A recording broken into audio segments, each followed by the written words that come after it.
Uptown Swing. Peter, Maddie, level 1, 6 count. This is the second week. Yes, we talked about the tuck turn. We made it a little nicer. We're not just randomly going anymore. We have an open on the rock step, a close on the first triple, and then we go on the second triple.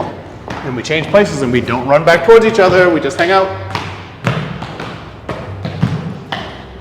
So we also did the cuddle, which looks like this.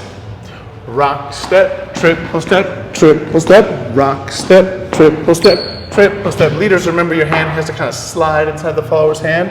And Maddie, can you show the followers that thing? Yep, followers, we need to continue rotating into our partner so that we're on our left side. That way you don't lose your feet. When you do it the wrong way, it feels funny. And you're like, why is life terrible? That's why. Or one of many reasons why. So then we also did the send out, which is tricky in its simplicity. It is rock step, triple step, triple step.